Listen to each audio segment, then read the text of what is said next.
जय हिंद साथियों, मैं अंकित निषाद आप सबका अपने इस यूट्यूब चैनल पर स्वागत करता हूं।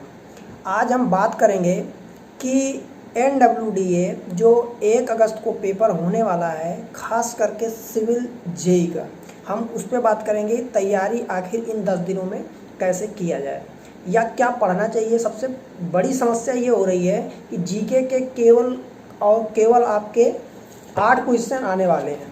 ठीक, जीके के आपके 8 क्वेश्चन आने वाले हैं। ठीक, तो उसको तैयार कैसे किया जाए। ठीक है, तो उसको तैयार कैसे किया जाए, एक बार हम देखेंगे। जीके के हमारे 8 क्वेश्चन आ रहे हैं। सबसे पहली बात कि इंग्लिश जिसको आती है अच्छी बात है, नहीं आती है, जिसको एकदम से कुछ नहीं पता इंग्लिश के बारे में, उसको क्या करना है। केवल आर्टिकल जो है ए एंड द, इसको याद कर लीजिए कहाँ कैसे लगता है। आज 10 दिन में आप कुछ कर नहीं पाएंगे, तो सिंपल सा है कि कैसे करना है, अधिक से अधिक हो पाए हमारा सिलेबस। ठीक, तो जिसको इंग्लिश आती है उसके लिए बहुत अच्छी बात है, नहीं आती है तो केवल आप आर्टिकल याद करिए कैसे कहाँ लगता है, बस काम खत्म, इंग्लिश का काम खत्म। अब उसमें आप कुछ भी नहीं कर पाएंगे, जो आपको पता है वहाँ परफॉर्म करना है बस। ठीक है, इंग्लिश इससे ज़्यादा आप कुछ मत करिए, ज़्यादा टाइम देने का मतलब कुछ बनता नहीं है। अब आगे बढ़ते हैं जीके जीएस पूरी हिस्ट्री आप पढ़ लेंगे। पिछला क्वेश्चन आप पेपर उठा के देख लीजिए, आप पूरी हिस्ट्री पढ़ेंगे तो वहाँ से एक क्वेश्चन आया है पूरी हिस्ट्री से। ठीक है, प्राचीन हो गया, मध्य हो गया, आधुनिक हो गया, तीनों से मिला करके एक क्वेश्चन हिस्ट्री का बना हुआ है। तो आपको इतिहास इस प्रकार से पढ़ना है कि केवल पढ़ना है, ऐसा कुछ नहीं कि याद करना है। याद करते हुए मत पढ़िएगा, केवल पढ़ना है, बस पढ़ लीजिए। अब पूरा इतिहास कैसे पढ़ा जाए उसके लिए आप लोगों ने एक बुक देखी होगी मनोहर पांडे जी की। ये बुक ऐसे तो भाई उल्टा करके आ रहा है, तो मैं नाम बता देता हूँ। ठीक है, मनोहर पांडे की ये पतली सी बुक आती है। मनोहर पांडे की मोटी बुक भी आती है, उसको मत ले लीजिएगा। ये 30 रुपये मिलती है, जाके मार्केट से, ऑनलाइन लेने की जरूरत नहीं है, जाके मार्केट से आप 30 रुपये प्राइस है, थोड़ा इसमें घट भी जाएगा। ठीक, वहाँ से जाके ये 27-28 रुपये में आपको मिल जाएगी। और इसको जितनी बार आपको हो सके आप केवल पढ़िए, याद कुछ मत करिए। ठीक है, याद कुछ नहीं करना है, केवल पढ़ना है।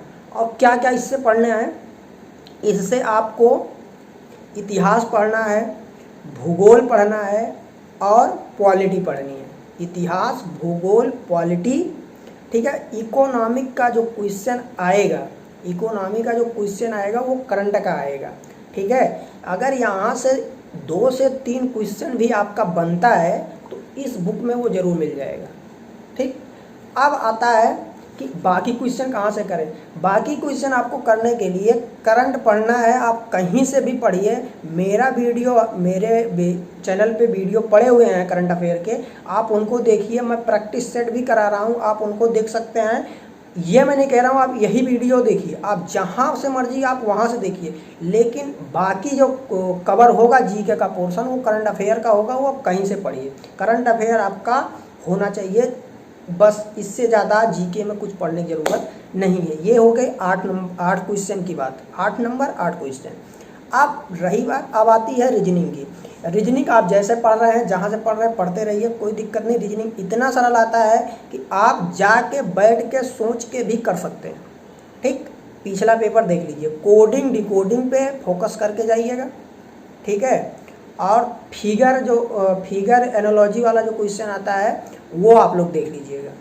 ठीक, ये हो गए आपके 7 नंबर यहाँ से बनेंगे। मैथ में जो है एवरेज आपको पढ़ के ही जाना है, एवरेज का छोड़ के मत जाइएगा। एवरेज हो गया, परसेंटेज हो गया, परसेंटेज का सब कुछ, प्रॉफिट लॉस, CI SI, ये सब परसेंटेज, मतलब फुल पैकेज परसेंटेज का आपका कंप्लीट होना चाहिए।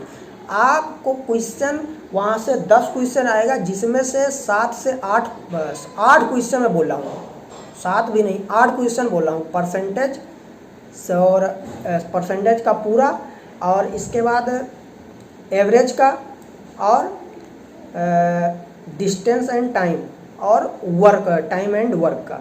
ठीक है, टाइम एंड वर्क का और टाइम एंड डिस्टेंस का। ठीक है, ये जो है ना, इतना में से 8 क्वेश्चन आपका बन जाएगा, ज़्यादा पढ़ने की जरूरत नहीं है। कि पूरा पढ़े जा रहे, पूरा मैथ ही पढ़ जा रहे, सिलेबस देखिए उसके अकॉर्डिंग पढ़िए। इसके बाद फिर आता है आपका कंप्यूटर।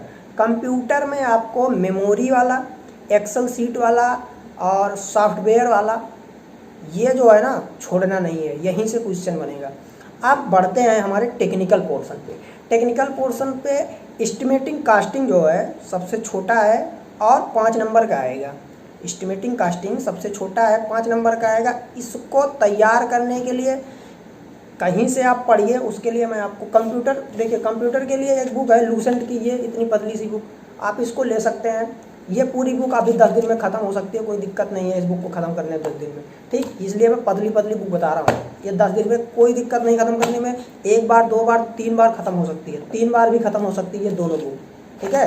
अब रही बात टेक्निकल के एस्टिमेटिंग कास्टिंग के, वो कहाँ से पढ़ा जाए। यदि आपके पास कोई बुक है, आपके पास नोट्स है, आप उसको पढ़िए, कोई दिक्कत नहीं। नोट्स नहीं है, यदि बुक आपको ख़रीदनी भी है तो आप ये बुक खरीद सकते हैं, सुरेश सर की है सिविल बूस्टर, ठीक है, इसको आप ले सकते हैं। मैं यही क्यों लेने के लिए बोल रहा हूँ, एक मेडी जी की भी आती है, उसको क्यों नहीं लेना है। वो डिप्लोमा यदि आपने कर रखा है तो उसको समझ नहीं पाएंगे, वही चीज़ें इसमें भी दी हैं लेकिन समझा के दिया हुआ है, इसलिए मैं इसको कह रहा हूँ लेने के लिए। यदि आपने डिप्लोमा कर रखा है, बीटेक कर रखा है तो अच्छी बात है, आप उसको भी ले सकते हैं, ठीक। तो यहाँ से आप एस्टिमेटिंग कास्टिंग के 5 क्वेश्चन आएंगे, बहुत ही सरल आने वाले हैं। सरल का मतलब है कि न्यूमेरिकल पोर्शन से ज़्यादा बनेगा तो न्यूमेरिकल लगा के जाइएगा, नहीं तो वहाँ जाएंगे तो नहीं लग पाएगा, इसलिए न्यूमेरिकल लगा के ही जाना है, ठीक। एस्टिमेटिंग कास्टिंग से 5 क्वेश्चन बनेंगे। सर्वे छोड़ के मत चला जाना, सर्वे एकदम इम्पॉर्टेंट है। 20 क्वेश्चन आएंगे जिसमें से आपको 18 क्वेश्चन सही करने हैं। 18 कम से कम 18-19 हमको लगता है कि 20 भी सही होने चाहिए, ठीक। सर्वे छोड़ के मत चले जाना। सर्वे के बाद जो है, सर्वे के बाद हमारा आता है सॉइल एंड फाउंडेशन। सॉइल से 4 आएगा, फाउंडेशन से भी 4 आएगा। फाउंडेशन, शैलो डीप फाउंडेशन के बारे में, डिफिनीशन के बारे में, और इससे फार्मूला जो NC, NQ, N गामा, ये सब चीज़ें जो एकदम रटी होनी चाहिए, यहीं से क्वेश्चन बनने वाले हैं, ठीक है। तो 4 क्वेश्चन यहाँ से आएंगे, इसको आप लोग छोड़ के मत चले जाना। फ्लूइड ऊपर से पढ़ना है, ऐसा नहीं है फ्लूइड में फंसे पड़े हैं, पूरा टाइम निकल जाएगा, 10 दिन केवल फ्लूइड पढ़ोगे कुछ नहीं हो पाएगा। 4 क्वेश्चन आने हैं, पहला, दूसरा और तीसरा चैप्टर पढ़ लीजिएगा, बाकी सब ऊपर से पढ़ना है, ठीक। उसके बाद आपका इरिगेशन इंजीनियरिंग से 15 क्वेश्चन आएंगे। मैं बता रहा हूँ कि केवल कैनाल डिजाइन, हेडवर्क और इन सब से जो है ना केवल फार्मूला बेस्ड क्वेश्चन पूछा जाएगा। इसके पहले जो है, जो भी पहला, दूसरा और तीसरा चैप्टर है, बढ़िया से पढ़िएगा, बहुत सरल है, आप आराम से कर सकते हैं, कोई दिक्कत नहीं है। केवल थ्योरी वाले क्वेश्चन आते हैं, ठीक।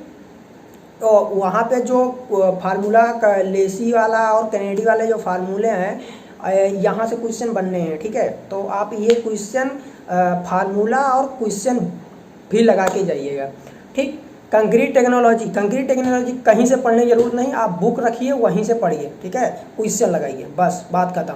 किसी से पढ़ने की जरूरत नहीं है, टाइम बर्बाद मत करना। 1 दिन में चाहे 2 दिन में, 2 दिन में या 1 ही दिन में कंक्रीट टेक्नोलॉजी खत्म करो, मतलब इस 10 दिन में कम से कम 3 बार पढ़ लो, कोई दिक्कत नहीं, पढ़ सकते हैं आप। इसके बाद हाइड्रोलॉजी के लिए जो क्वेश्चन, जो इसका हाइड्रोग्राफ वाले जो क्वेश्चन होते हैं, वो फाई निकालने वाला, और ये सब क्वेश्चन जो पहले 3 चैप्टर के हैं ना, वही पढ़ना है, लास्ट वाले चैप्टर नहीं पढ़ने हैं, ठीक है। कोई दिक्कत नहीं, केवल 3 चैप्टर ही पढ़िए। 15 क्वेश्चन आएगा, 10 क्वेश्चन आएंगे वहाँ से, ठीक है। 10 क्वेश्चन बनने वाले हैं तो 7-8 क्वेश्चन आप वहाँ से मिल जाएगा, ठीक। तो आशा करते हैं आप लोग को वीडियो पसंद आई होगी, हेल्पफुल भी होगी। यदि आपको पसंद आती है तो लाइक करिए, कमेंट करिए, शेयर भी कर सकते हैं। यदि और भी कोई दिक्कत है तो आप लोग कमेंट करिए, मैं आपकी समस्या को सॉल्व करने की कोशिश करूँगा। जय हिंद, जय भारत।